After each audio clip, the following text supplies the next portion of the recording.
nggak mau. Ketika aku udah tahu gitu, aku belajar semampu aku. Ya sebenarnya aku pengen banget masuk ITB itu di SAPPK dari kelas sampai SMP. Jujur, aku pertama masuk kaget karena tiba-tiba banyak tugas, nggak pernah tidur dan lain-lain.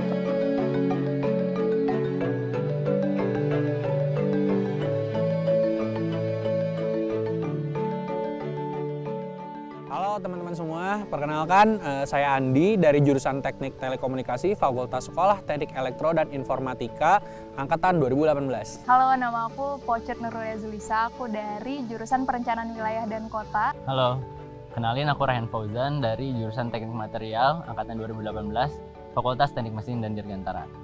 Perjuangan ya, jadi awalnya itu aku memang mau ITB banget karena jurusan meteorologi yang aku inginkan itu hanya ada di ITB. Dan pokoknya awalnya itu kalau nggak ITB aku nggak mau.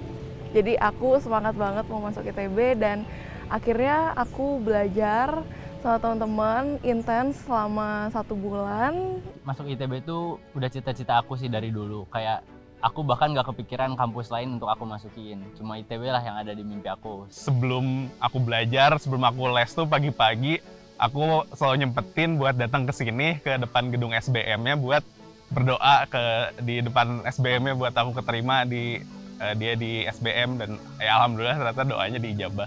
Jadi aku abis SMA itu nggak langsung dapet ITB, aku masuk ke salah satu PTN di Nangor. Dan aku masih penasaran sama ITB, jadi aku les gambar di daerah Dago, aku bolak-balik Nangor Dago. Dan ada satu saat 2 minggu sebelum tes gambar, aku bolos 2 minggu kuliah. Dan untungnya aku masuk. Ceritanya kalau jurusan aku ini terkenal dengan banyak teorinya dan nurunin rumus gitu.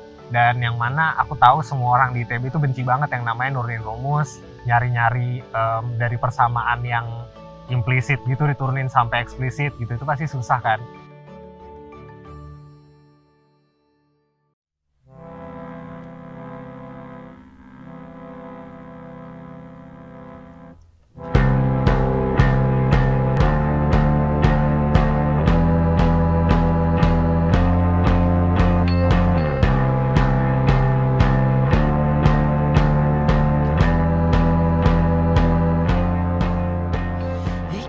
Sulitnya di ITB tuh kalau bagi aku terutama pas TPB sih, karena beneran masih adaptasi, terus kayak harus survive di Mafiki, matematika, fisika, kimia. Tapi setelah itu pas masuk jurusan itu bahkan lebih harus survive-nya karena banyak studio yang mana butuh banget buat bener-bener ada waktu luang nih buat bisa kayak kajian bareng dan bener-bener gaweannya cukup banyak banget. Jujur susah gitu belajar di ITB karena kita kebanyakan nurunin rumus, kita kebanyakan praktikum yang bahkan itu semua abstrak gitu tujuannya, implementasinya itu belum jelas. Tapi gue menikmati itu semua karena di fisika ini gue dapet apa yang gue mau gitu. Bagian yang memang challenging, yang tricky, tapi justru aku bisa melewatinya karena belajar bersama dengan teman-teman. Ya kami saling sharing begitu. Terutama waktu zaman online justru kami banyak menginap di rumah aku. Kami sampai menginap beberapa malam secara berturut-turut dan itu sangat seru, jadi pengalaman tersendiri buat aku untuk belajar bareng sama teman-teman.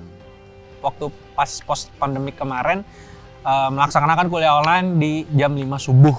Jadi pada saat itu dosen pengampu memutuskan untuk memindahkan jam kuliah di jam 5 subuh karena banyak sekali mahasiswa yang mengantuk pada saat perkuliahan masih di siang hari begitu. Dan hasilnya cukup signifikan sekali ya, di mana mahasiswa tidak ada yang mengantuk melainkan langsung terlelap gitu setelah dosen memulai perkuliahan. Pertama, first impression ketika lulus adalah ternyata keluar lebih sulit dari masuk. Tapi seneng dan lebih ke seneng karena bikin orang tua bangga sih. Setelah ini justru ada perasaan juga punya tanggung jawab lebih gitu. Kedepannya kan juga nggak berhenti di sini gitu untuk melanjutkan apa yang udah kita ambil di ITB. Terus sekarang gimana caranya lepas ke dunia luar, itu juga ada perasaan yang sedikit takut gitu. Cuma udah ngerasa lebih siap. Teman-teman semua, selamat akhirnya udah mencapai titik ini. Perjuangan kalian sudah terbayarkan, kemarin skripsian berbulan-bulan. Jangan lupain teman-teman kalian, jangan lupain juga orang-orang yang udah berjasa selama perkuliahan kalian di sini. Selamat menempuh perjalanan baru yang lebih menantang, semoga sukses dan jangan lupa untuk membangun bangsa menjadi versi terbaiknya. Untuk teman-teman aku semuanya yang wisuda di April 2023 bareng aku, selamat yang sebesar-besarnya. I'm proud of you dan aku harap kalian juga proud of yourself.